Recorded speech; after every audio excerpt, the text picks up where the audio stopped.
country from the F-35 program. Now, you are known to be a great deal maker in Turkey. What can you do to undo the stupidity? Yes, CNN, sir. CNN? Well, because you sounded like a nice guy, but CNN is fake news. I mean, but you sound like the real deal to me, so I'll answer the question. We're going to be discussing the Patriot system, which is the best system. We'll discuss that. We're going to discuss the F-35. We'll be discussing all of the things that you know about and that some of that you mentioned. And I think he'll be successful with buying the things he'd like to buy. What concrete steps can you take? Well, we'll have to see. We haven't even started yet.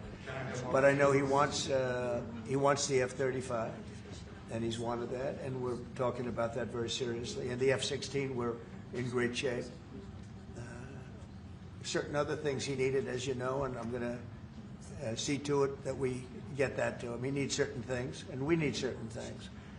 And we're going to come to a conclusion. You'll know by the end of the day. Go ahead, please. Mr. President, Mr. President. Sayın Cumhurbaşkanı, siz Başkan Trump'ın ne kadar barış için çabalar gösterdiğini daha önce de söylemiş bir cumhurbaşkanısınız. Ve siz de bölgede birçok ülkeyle, birçok liderle görüşmeler, kontaklar kurabiliyorsunuz. Bu konuda birlikte nasıl çalışabilirsiniz gelecekte? Buna inandığım için zaten bunları söylüyorum. Birlikte el ele bölgedeki bu sıkıntıları aşacağımıza da inanıyorum. Mr. President, on tariffs, when are you planning Because to I haven't learned this language yet. Yes. What did he say? The gentleman was asking, Mr. President, you have referred to President Trump's peace efforts, and you have also contact with many leaders in the region. And what do you think that you can do about this? And Mr. President has said that, yes, I believe in the peace efforts that President Trump is leading, and together we will be able to overcome the challenges in the region. I think it's true. He's got tremendous influence in the region. Yeah, please. Mr. President, when are you planning to lift Gaza sanctions against Turkey? Against sanctions against Turkey? Could be very soon. Mr. If we have a good meeting, almost immediately. President Erdogan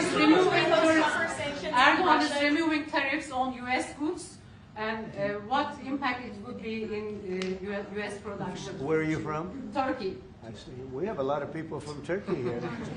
That's We are good. Because I like the questions very much, actually. They're very nice questions. We'll see about tariffs. We're going to be talking about tariffs. We already removed them. Well, we're going to be talking about that. Mr. President, what about Gaza? Mr. President, sanctions on Russia, even if not all NATO countries stop purchasing Russian oil? We're going to be seeing about that. The NATO countries were disappointing in that regard, but they've been very amazing in other ways. They did, as you know, they went from 2% to 5% GDP, and that's a big step, and it's paid. I mean, they have the money there. And we're selling a tremendous amount of military equipment to NATO. We're selling. We're not giving like Biden did. We're selling it to NATO, and it's a lot. They're buying a lot, and I assume they're giving it to Ukraine.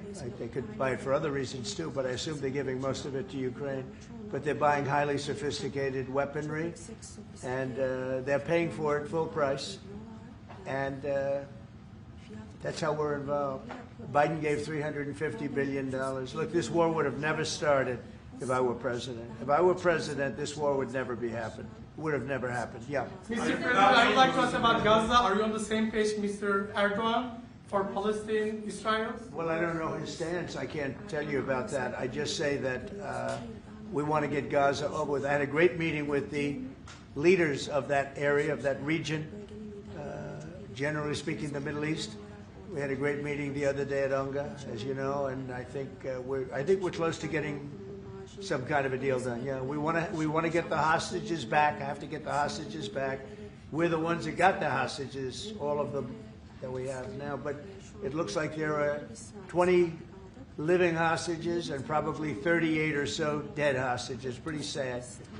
And the parents of those dead souls, those dead, mostly men, boys, in many cases like literally boys, they want those bodies back so badly, as much as though they were alive. And so we had a very good meeting with the representatives of the most powerful countries in the Middle East, and I think we're going to be close to a deal.